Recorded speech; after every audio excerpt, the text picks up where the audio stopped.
Ladies and gentlemen, and welcome to another edition of the Something Slightly Different Biology Diffusion. My host, Charlie. I am your host, Charlie. And I'm here to give you something slightly different from Altered Confusion. Let's see here. So, funny thing happened to me yesterday. I decided that I needed to see another Miyazaki movie. For those of you out there who don't know who Miyazaki is, think Studio Ghibli. Ghibli, whatever you want to call it, okay? Princess Mononoke, Howl's Moving Castle, Porco Rosso, Niskaya, Valley of the Wind. I think that's right. Um, Ponyo. So I'm thinking, okay, so any movie, here's this crazy thing. There's an assumption that, and I think this is why I'm gonna go into further this here, okay? Man, I can't talk this evening. Let me get an energy drink. It could be that I just have nervous energy, so let's just add to it, shall we? By the way, this is not sponsored by Mountain Dew, but that's all I drink. Anyways, Miyazaki films, Studio Ghibli, whatever you want to call it. After watching like Princess Mononoke, Howl's Moving Castle, all that stuff, Spirited Away, you start thinking that this is the type of movie you're going to see, and there's no other types of movies that you're going to see from this studio or from this amazing person. Well, I was proven wrong. Sort of, kind of. I watched another movie. It's called Whispers from the Heart. It was definitely more of like a young romantic movie about. It was interesting. They're like, follow your dreams, but then when you find out that you come short, remember you can go to high school. I mean, that's the whole movie. And yes, there was some fantastical element about it, but it wasn't like the main focus, like the vast majority of them. And that is this is a perception that transcends movies, books, video games, all that stuff. The thing is, when you have something popular, let's say for example, to keep it in the video game realm, let's go with BioShock or Halo. Okay, so BioShock is created by Irrational Games, which of course no longer exists. And people are like, oh my god, but BioShocks are so good. Why would you close the studio? Well, the founder, Ken Levine, decided we don't want to be known as the BioShock studio. And to be honest with you, any game that we make henceforth is going to be known. It's going to be, if we don't make a BioShock game, people are like, what the hell are you doing? You're supposed to be making BioShock games. It's kind of sort of. I mean, Ubisoft can do a little bit more, but Ubisoft has become kind of like that Assassin's Creed company. So when they make something else, everyone's like, maybe you should have not made that game and then made a better Assassin's Creed, which I think is why Rational Games isn't around, because if they were to try to make another property and it kind of went, people would be like, man, that's time wasted on making a new BioShock game. Same deal about Bungie. Let's be honest. Bungie was burnt out on Halo at the end. And so they're like, you know what? We don't want to be known as just the Halo studio. So they decided, here, Microsoft, you like it, you have it. Thankfully, was it 343 Studios or 434? Numbers are kind of retarded in my head. They were able to continue the series without everyone going, what the fuck did you do? But Bungie, of course, wanted to do their own thing. And, of course, they created Destiny, which was kind of... And then a lot of people were like, well, what the hell? You had this amazing series called Halo, and you decided to give it away, and then you try something brand new called Destiny, which is going to be humongous, but it turns out it's pretty small. And then people are like, I don't understand. But apparently, I'm gonna be honest with you. I got Destiny close to launch, and it was boring. It was not really boring, but it was kind of just like, let's do one of these, one of these little sub quests again and again and again and again and get some money, and then I can't use the money because I don't have enough money. So it's a rinse and repeat thing. And so it's kind of like, now, of course, what I've heard is that it's been made much better. But let's be honest, I have been trying to push these indie games to you guys to show you how awesome they are. So I don't have the time to go back to Destiny.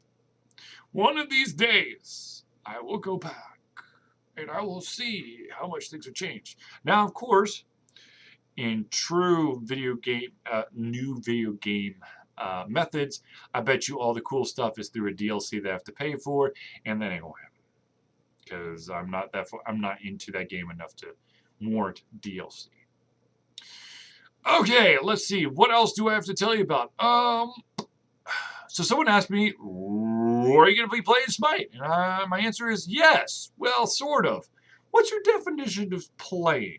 Because I can log in and I can utilize one of the gods or goddesses, and then I'm going to monkey around for the match. And sometimes I'm awesome or okay, and sometimes I really come off as a noob. The fact of the matter is, Smite's not my main focus. I'm not trying to do any competitive advantage. I'm not trying to become very competitive in it. I just do it because, well, I would like to support high res. I've got friends there. I would love to work there. And of course, they are in Atlanta. So, support your local indie or company. Which, of course, brings me to whatever point we're at. I am very sorry to hear that Xaviant has had to downsize their workforce because Lichdom, Battle Mage, did not do as well as they thought. Okay, so this is a great example for independent games. And anybody who's trying to create an independent project. Sometimes you have to create something to establish yourself. So you want to make something that may end up being, but at least get your name out there and kind of gains you a little bit of a fan base. My issue with Lichdom was it was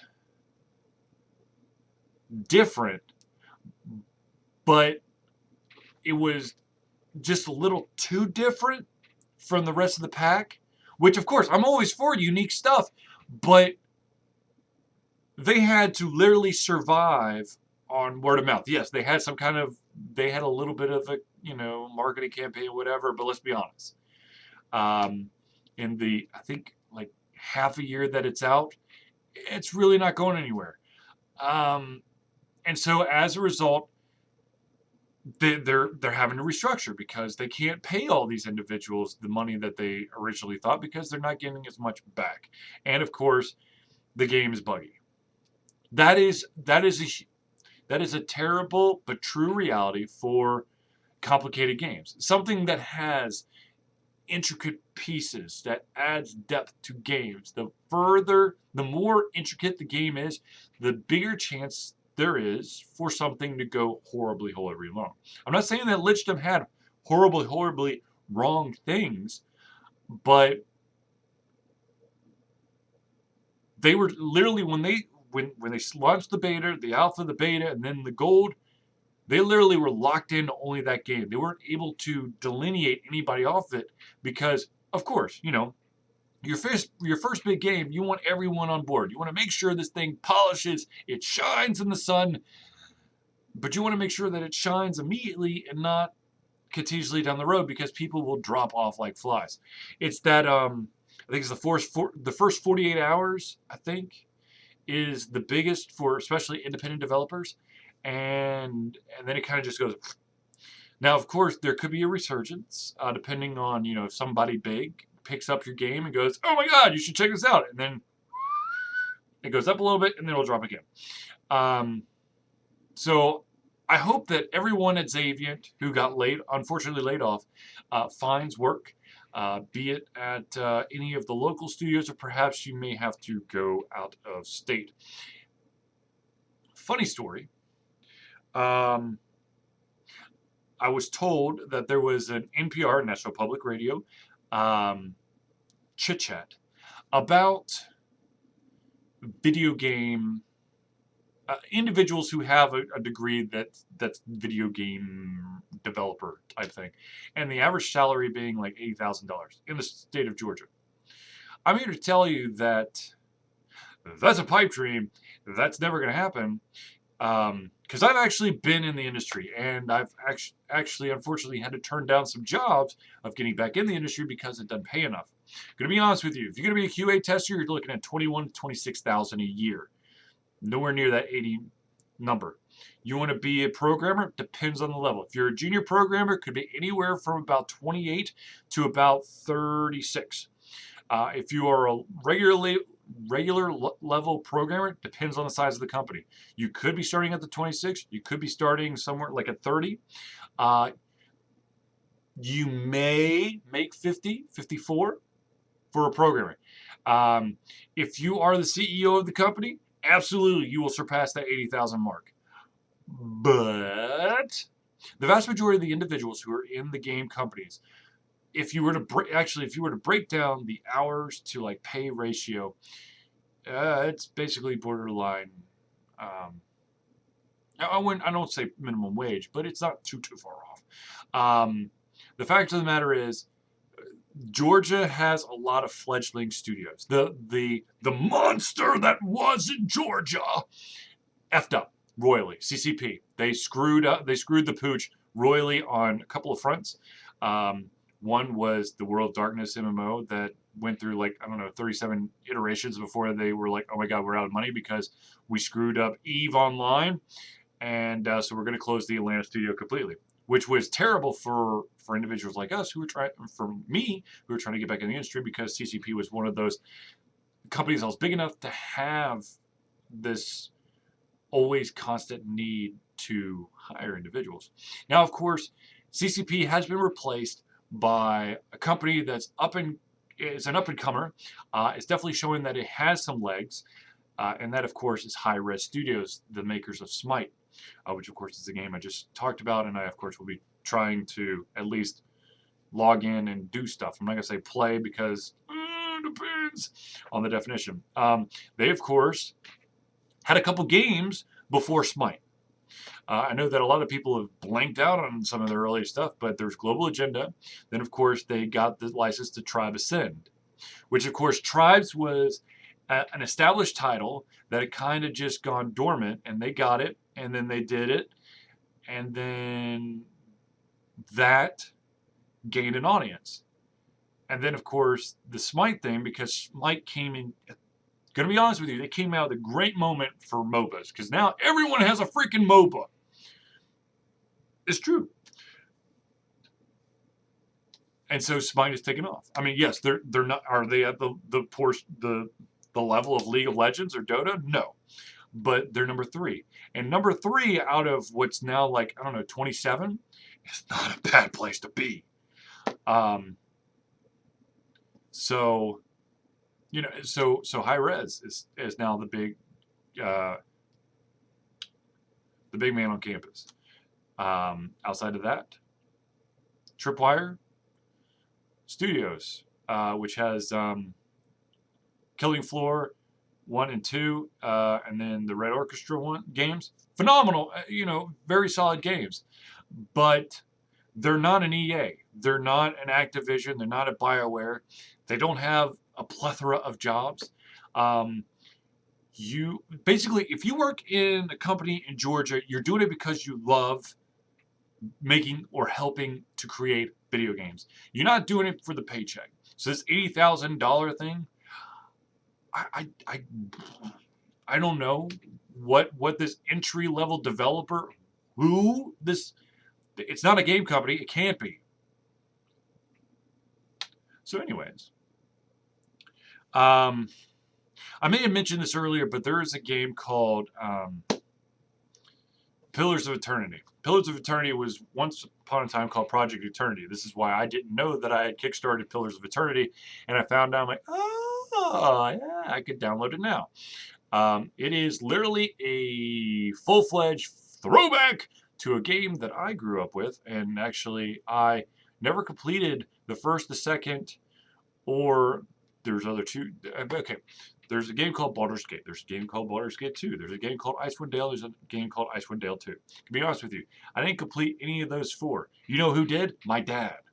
I'm not saying that, my dad is that much better of a gamer than I am, but he does play things on like insanity difficulty, and I don't even want to try. So there's something to be said there. It's kind of weird, right? But the fact of the matter is, if you're looking for something that's kind of old school, like an Icewind Dale or a Baldur's Gate, you gotta check out Pillars of Eternity. I'm playing it right now. I'm loving it. I'm going to see how much further I can get into it. Well, I'm going to be playing it tonight, let's just say that. I'm going to see how far I can go without dying, because I die a lot. And it turned out that I was going against individuals who were kind of resistant to regular melee attack, and that's why I was dying. So, yeah, that kind of sucked. But anyways, I think that's it for now. I'm sure there's quite a few things about Alter Confusion that you're curious about. If you have any questions for me or Zelius or Jesse, please drop us a comment or a question or whatever in the comment section on Alter Confusion, on the YouTube channel, on Facebook. And of course, you can always hit us up on the Contact Us piece of alteredconfusion.com. But I'm going to wrap this up because I got some games to play. So thank you for tuning in to something slightly different from myself, Charlie. It's been a pleasure to give you the amazing information coming out of my brain. And yes, I am wearing a Penny Arcade t-shirt, one of the best in the world, called the Greater Internet Dickwad Theory. Which, if you don't know what that is, I highly recommend that you immediately go to Penny Arcade and look up the Greater Internet Fuckwad Theory, because that's really what it is, but I don't think you can put fuckwad on a t-shirt. So anyways, thank you for tuning in to this Something Slightly Different. I will see you in the very, very near future. I will try to stream some more. I'll try to get you as many reviews as I can, and I'll continue to do the Alter Confusion stuff that I do. So thank you for tuning in, and I'll see you later.